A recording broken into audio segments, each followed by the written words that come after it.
Oh, we got a fish. Got one. You know, they're stacked up in here.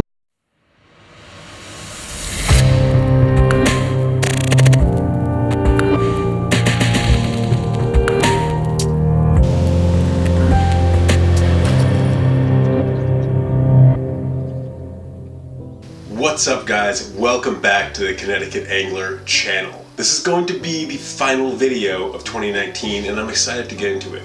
But first, I wanted to thank you for your viewing and for your support over this past year. I released my first actual fishing video on this channel about 6 months ago, having no idea how it would be received, if anybody would watch it at all, if I would even get any subscribers, and yet here I am, closing out the year with more than 250 of the best subscribers on YouTube. And the channel continues to grow slowly but surely. So I just wanted to give a shout out to everyone who frequents the channel. Making these videos has turned out to be way more challenging than I ever imagined it would be in the beginning. But you know, knowing that I have folks out there who are really enjoying the content gets me through those times when it becomes a little overwhelming. So all that mushy stuff aside, I thought this New Year's video would be a great opportunity to show you guys some of the footage from 2019 that never made it into one of my videos, and maybe talk about why that is. At least 2/3 of the outings I filmed or tried to film in 2019 never resulted in a finished video. And many of those are because I struggled with technical difficulties for months, guys. Between having too few batteries, forgetting to charge my batteries, running out of space in my memory cards, having my non-waterproof GoPro get rained on, eventually dropping it in the water, which just compounded problems. It was a struggle for most of 2019, guys. I'm sort of amazed I got out as many videos as I did. Anyhow, I've got that all worked out now for 2020. It's going to be much easier going. But it was rough in 2019, and many outings that would have made for some epic videos ended up being recorded only up here. Anyhow, this is going to be a longer video, but I've really tried to add a lot of variety here, so I hope you enjoy it. Let's get right into it, folks. Now, all of you OG viewers of the Connecticut Angler channel that were here from the beginning, or anybody that watched all the way back to the Quinnipiac River video, might recall that at the end of that session, I mentioned that I was going to bring you guys along to central Vermont. You'll also have noticed that that never did happen. Well, here's the backstory. Every year I go up to Vermont for an epic annual fishing trip with a lot of friends. We cover tons of water, catch tons of fish. It's a blast. Now, this channel obviously didn't exist for the last like 15 years that I've been, going on this trip, but I thought 2019 would be the year that I finally get some great footage of all of our experiences up there. And get some great footage I did, but ultimately it just wasn't up to snuff for a full video. I was still really new to using a GoPro at that time. I'd only recorded with it once leading up to the trip. I didn't really have everything worked out yet with regard to how I wanted to narrate, how I wanted the videos to come together. I still felt really awkward talking to the camera. I was constantly forgetting to aim the camera just right. My vest would flop in front of the lens. I would go hours forgetting to record a single B-roll clip. It was a train wreck, guys. It really was. But I went through all of my recordings from that trip to Vermont and have put together some of the stuff that came out at least all right. So let's take a look.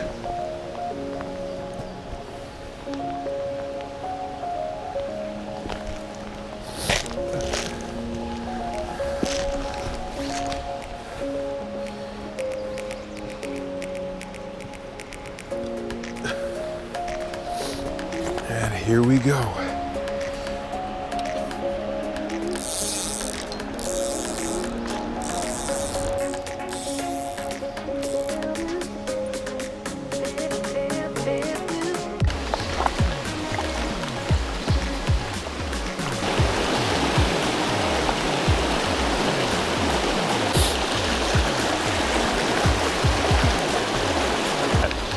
But boy, there's a really good chance of getting hung up here.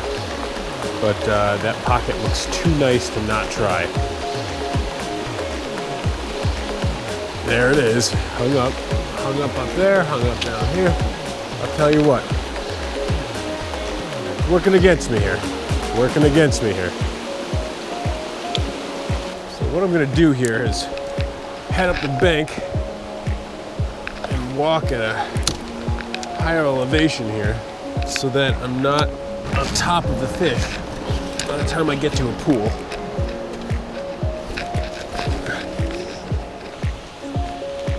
As wild as everything I was in looked, as you can see, we are most certainly in civilization here.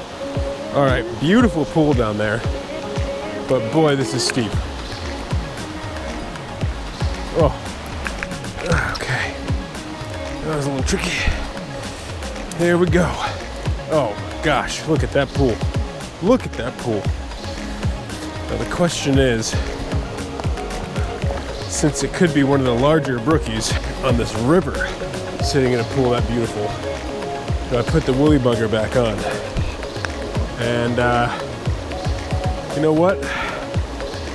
I'm gonna put the woolly bugger back on.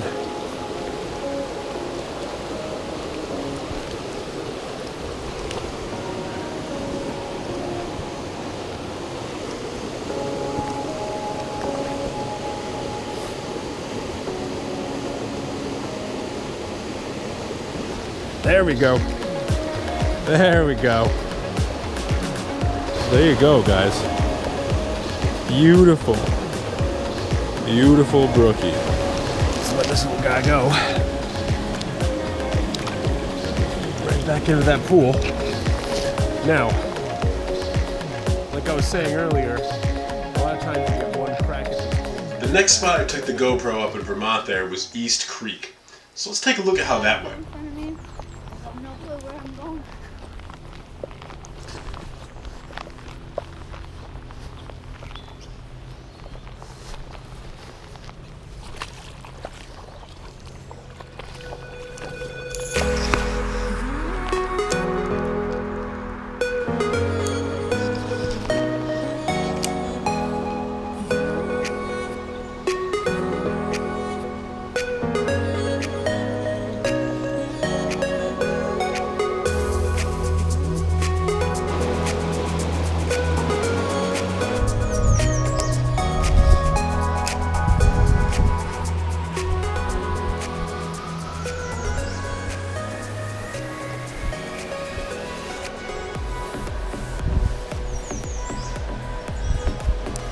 Ooh, there's a nice rainbow right down there. We're gonna see if we can get him to bite.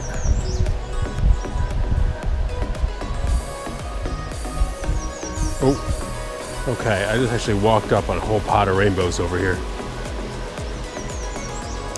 But they're down deep. So I'm gonna have to really dead drift this.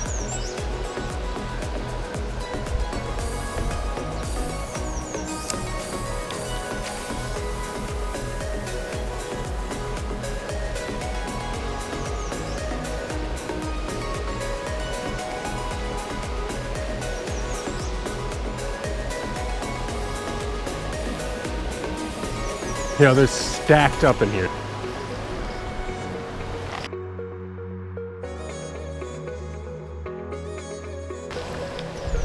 You see him down there? Okay, there's gotta be, there's at least half a dozen in there. You're going right by him right now. There he is, he's down. You see him now? Oh, he's like, oh. He's down now. Yeah!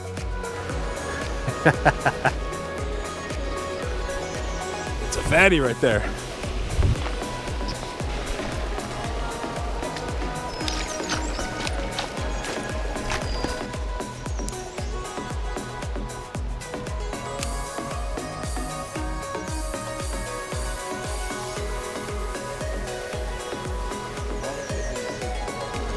You got him. It's got to be a good 17. Beefy, beautiful fish. Look at that, folks. Absolute brute right here.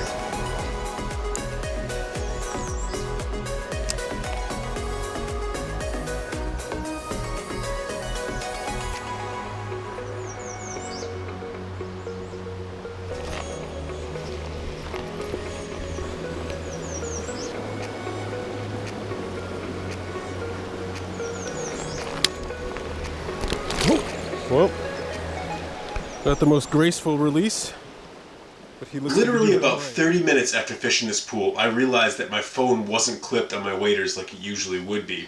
And so for the rest of that day, when we would ordinarily be river hopping, catching a slew more fish, what ensued instead was this completely demoralizing search for where I had lost the phone. We walked all the trails, walked along the river twice. I walked the shallows I'd been wading. I talked to other folks that were fishing along the river, tore apart the cabin, tore apart the truck. No luck, it was gone, and I had no idea where it was. What a hell of a time to lose my phone. The only convenient way to communicate with the family at home, the only useful way to take photos or record decent B-roll, not to mention the enormous amount of photos from everything else in the past 6 months of my life that of course wasn't backed up, that was going to be gone forever. It was a huge bummer in the middle of that trip, and that's why the next day I really wanted to get into some serious fish, and we found those fish at Lewis Creek. Now, my goal in getting over to Lewis Creek was to catch some of Vermont's steelhead, which in the past I had targeted only in the Willoughby on the eastern side of the state. Now, my buddy Doug, that lives up in Vermont, heard of steelhead that occasionally hung around in Lewis Creek in June, so we decided to give it a shot. Long story short, steelhead never did materialize, but what we did find there were arguably just as fun. Let's check it out. got this guy in the big articulated streamer.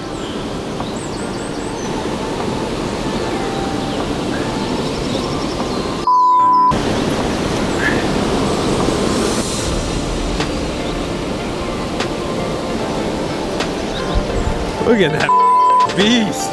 Good Lord.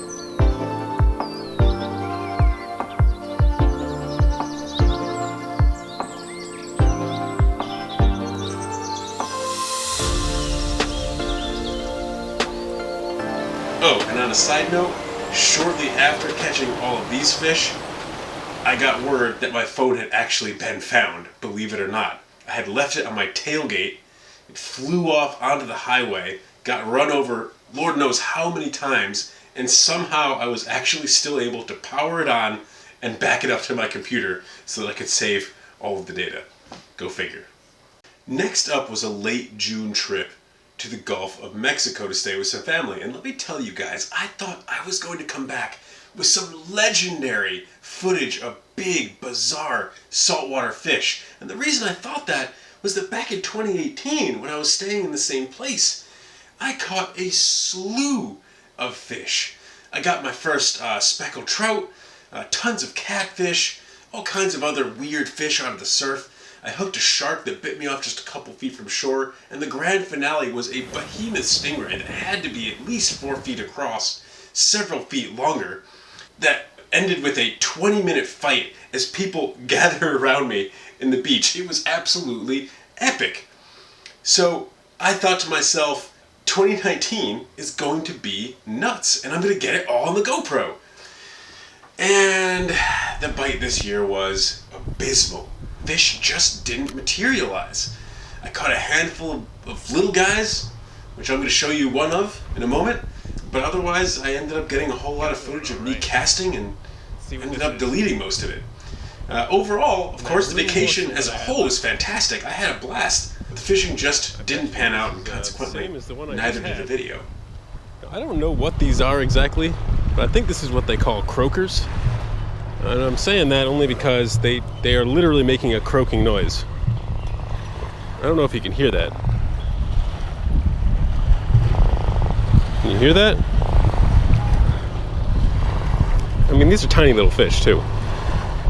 But you know what, guys, honestly, seeing as how dead this bite has been, I'll take it. But let's change gears and bring it back to Connecticut, because this is the Connecticut Angler Channel after all, right? So here we're heading over to Merrick Brook in eastern Connecticut, a beautiful Class 1 wild trout management area and a tributary of the Shetucket River. Now, I was excited to be fishing there for the first time, and thankfully I didn't suffer any technical problems this time around. So why didn't this become a video? Well, although I did catch fish, I felt like what I came away with that day just didn't do this beautiful stream justice. I mean, check out this oddball fish that smacked the dry on my dry dropper rig.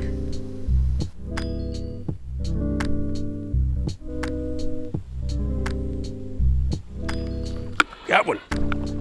Yes, all right. What is this?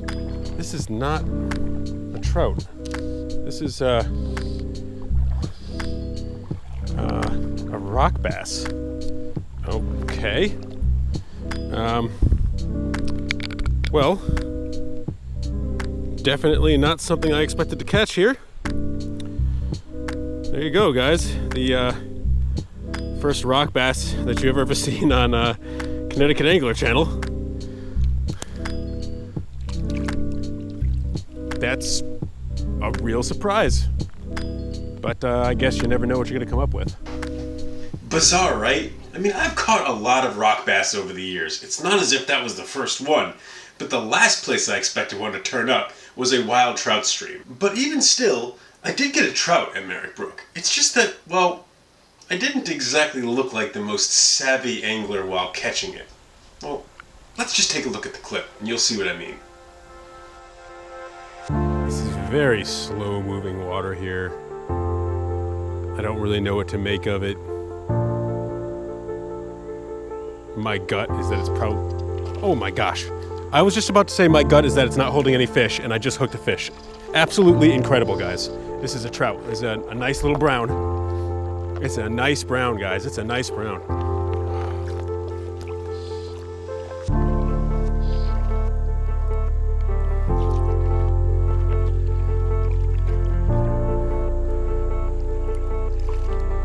Oh, all right.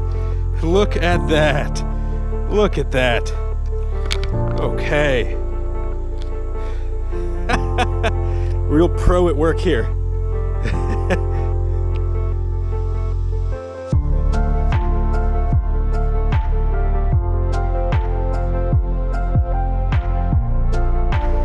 So yeah, in the midst of saying that I didn't think I would catch anything in this particular spot, I had casually lifted up my line to make another cast, entirely unaware that a brown trout had apparently taken the nymph so lightly as to not even drown the dry fly.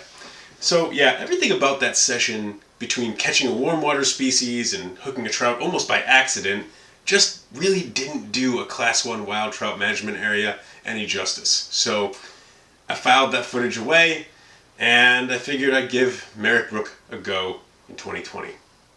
Not long after I recorded that Merrick Brook footage, I was back up in Vermont trying to produce my first video on a boat. This time while night fishing for rainbows in still water. Now, we had some pretty damn good luck night fishing this particular spot in 2018, but this outing got off to a pretty rough start. Let's take a look. So to say that this was an unexpected snag would be an understatement. A flat tire on the trailer is preventing us from getting to the water. We're gonna see what we can do here. Yeah.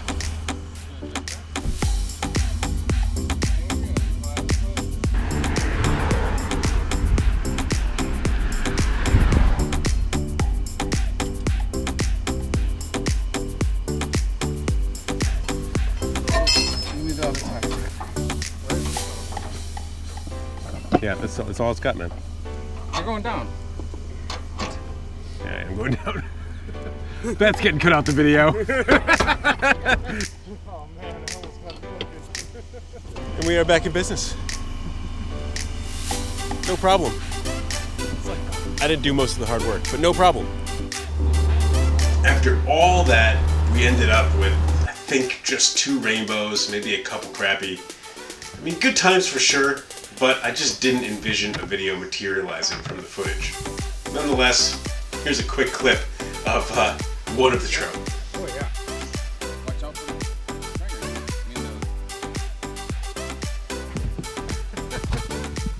Oh, it came off.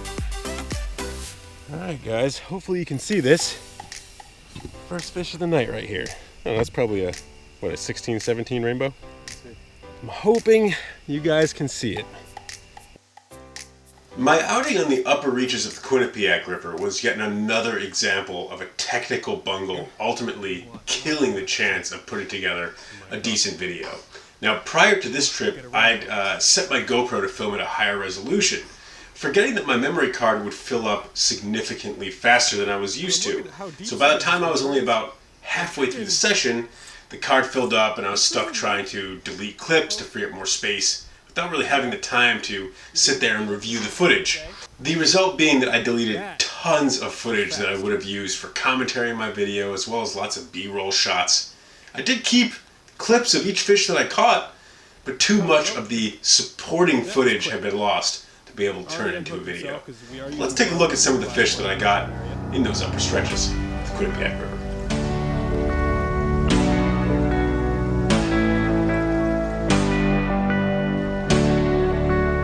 But, yeah, you know, you might be noticing that there's actually quite a few leaves in the river. And that is something of a new development, guys. Autumn is on the way. And, oh, we got a fish. Let's see what this is. It'd be really nice if this was not a fall fish. It's a trout. It is a trout. All right. Wow, guys, look at this brown. All right, here we go. I mean, that's a good, I don't know, 14, 15 inch fish. Not bad, not bad.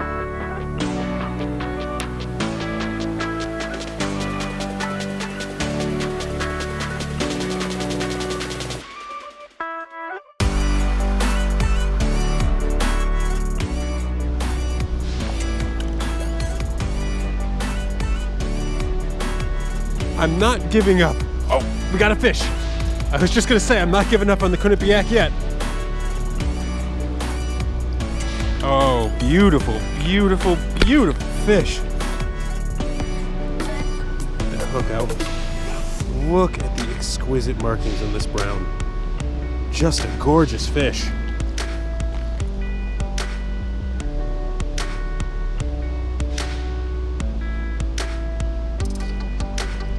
Oh, we got another trout right on the exact same spot.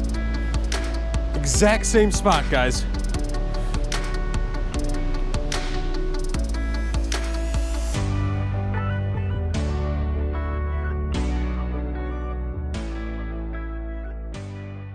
This final session that I'm going to show you guys reveals one of the many rigors that native brook trout face in some of these smaller Connecticut streams. So, the backstory of this particular outing was that I was fishing in the Farmington in early October and the bite was really lagging. So I figured I would take off and explore a new tributary brook that I hadn't hit before and see if I could drum up some native brookies. Now, this brook isn't listed in the Angler's Guide, so I'm not going to specify where it is, but once I parked, walked up the road, hopped into the shallow gorge, I was very disappointed to find that the brook had literally run dry. And I don't mean like it was running low, I mean it ran dry. It had entirely ceased to flow. What was left were just isolated puddles, separated in some cases by 20 or 30 feet of dry riverbed. But with nothing else to do, I decided to explore anyway, and I was amazed to find signs of life despite the dire conditions. Let's take a look at some more small stream fishing. So I came to this little brook here, which there's no sense in me naming. It's not in the Angler's Guide, suffice it to say.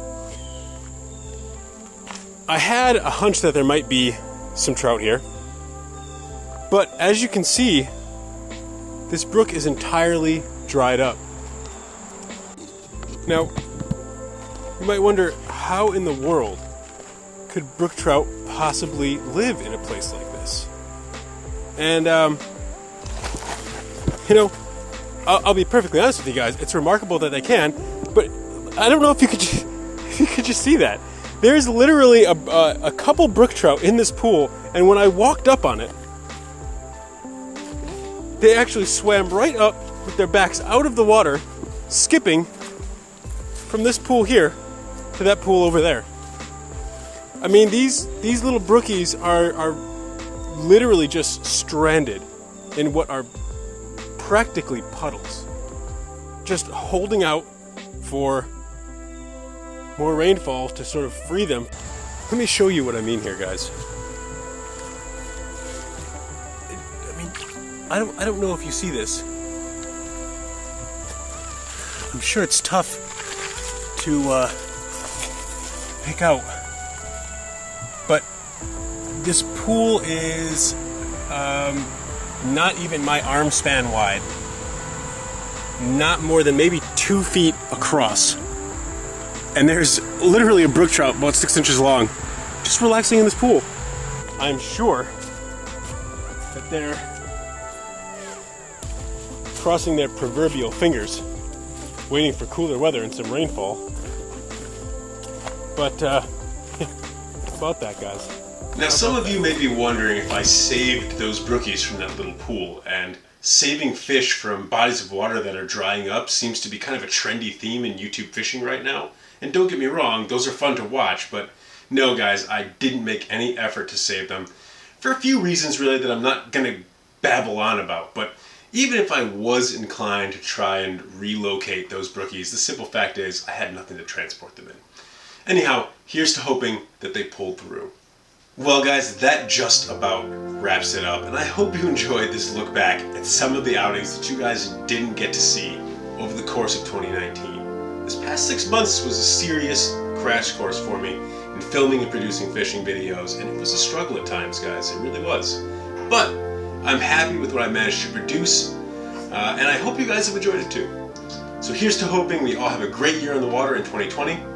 Be sure to like the video if you enjoyed it. Subscribe if you like what I'm doing out there. You're watching the Connecticut Angler, and I'll see you guys next year.